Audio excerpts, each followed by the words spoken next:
listen up, give me your ear. I've got something you ought to hear. I'm in your corner, I'm rooting for you. I'm not alone, we've got so many more, yeah. So Sony has released a new firmware update for the FX3 and FX30, and I would say that I'm reasonably excited about some of the features that are coming in the update. There are some folks out there who are saying that these features should have been in the FX3 from the get-go, and I kind of understand that because it's part of the Sony Cinema line, but I'm a glass half full kind of person, so I like to take wins anywhere I can get them. I think the thing that I'm most excited about in this update is getting breathing compensation in my FX3. At this point, I didn't really have much as far as actual expectations for Sony giving us that update in previously released cameras, so... Okay, here we go. So I've got my SD card ready. I got the camera on the desk. Got a coffee just in case, because sometimes these things take a little while. We're gonna do this update. Okay, so this is a little more complicated than I thought it would be. One of the things in the update for next time there's a firmware update, is that you'll be able to connect the camera to the new app, the Creators app, and do your firmware updates through that. I didn't think that was gonna be a big deal, because usually this is pretty simple, but I think I'm a firmware update or two behind. So I gotta go through like a bunch of steps here. We're gonna be here a while.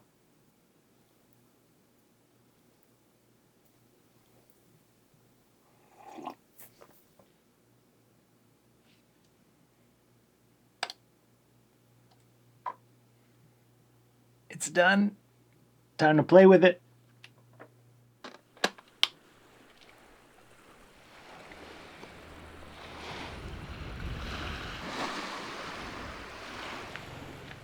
Whenever I'm testing new gear or updates like this, I always like to come out to somewhere pretty. I think if we keep going over this way, there's a little private beach spot. Oh yeah.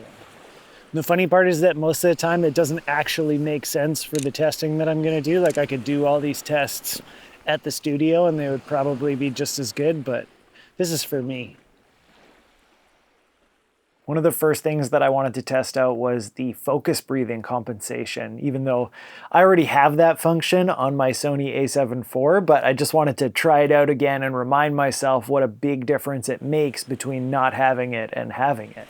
Sometimes it can feel a little bit silly when I'm like jumping around in front of the camera trying to do these tests, or if I'm trying to look like epic to, you know, be cinematic or whatever. But you gotta do what you gotta do. I think it must make a difference for somebody out there, otherwise no one would watch my videos, I guess. I mean, sure, there's a little bit of a crop in when you're using it, but it makes focusing look so much more smooth when you can't see the edges of the frame wobbling around all the time while it's trying to catch focus, especially if you're someone who uses autofocus as much as I do. Another thing that a lot of people are excited about is the new DCI 4K mode, where you get the 17:9 aspect ratio. So now instead of 3840 by 2160, we get 4096 by 2160, so it's a little bit wider. I will admit that I was really hopeful with this update that we were going to get open gate and get more readout on the vertical pixels as well, but no luck this time. I was a little bit surprised. For some reason, I had it in my mind that we were going to get a wider visual, like more pixels from the sides, but what it really does is crops in on the top and bottom, so they must have been already using all of the pixels from the width, and for some reason now we're cropping in that way. I noticed that when you switch to DCI 4K, you've got some different options now as far as frame rates go. We've got the 24, 30, and 60, or the unrounded versions of those anyway, that we've kind of always had. We're now missing 120 frames per second in the DCI 4K, and we've got the addition of true 24 frames per second, which I know a lot of people are excited about. For me, as a primarily YouTube video creator who shoots pretty much everything alone, 24p is probably not going to make much of a difference right now. Now when you're in either 24 or 23.976 frames per second, you've got the 1/48th or 1/96th of a second shutter speed option, but still no shutter angle option, which I think is what people really actually wanted in this case. Then there's also this weird thing that happens when you go into true 24p where the camera needs to shut down and restart again, and it'll only play back files that were shot in true 24p, so you can't watch back any of your other files if you were shooting in other frame rates. But when you are in that true 24 mode, you get access to 48 frame per second S&Q mode, so you can shoot 2 times slow motion if you want to, with no sound. I don't think we've ever had that before, but now I'm wondering. Speaking of S&Q mode though, that reminds me they also added the ability to add a custom button where you can switch quickly to S&Q and back into movie mode. So if you're someone who shoots between regular mode and S&Q a lot, that'll be kind of handy. And they also added anamorphic D-squeeze monitoring, so you can shoot on anamorphic lenses and monitor it properly right on your camera instead of having to have an external monitor. That is, as long as it's a 1.3 or 2 times anamorphic lens. Personally, all I own are 1.6 times lenses, so I couldn't actually test this properly, but I understand how anamorphic D-squeeze works, so I get the point. And of course, the anamorphic D-squeeze is just for monitoring, so when you get the file, it's still going to be squeezed anyway, and you're going to have to deal with that in post, which is, I think, the way most people would want it anyway. One weird thing about the D-squeeze mode is that you have to be in log shooting mode for it to work.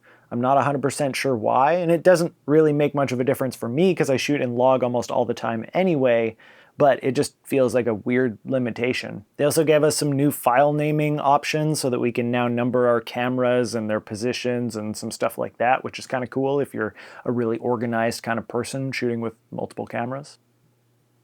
Overall, it's a cool update. There's some useful stuff in there. I do feel like some of it felt like half measures, like giving us some new shutter speeds without giving us shutter angle options, or giving us anamorphic D-squeeze without giving us all the options we might need for our lenses. But I do know that DCI 4K as well as true 24p is exciting for some people.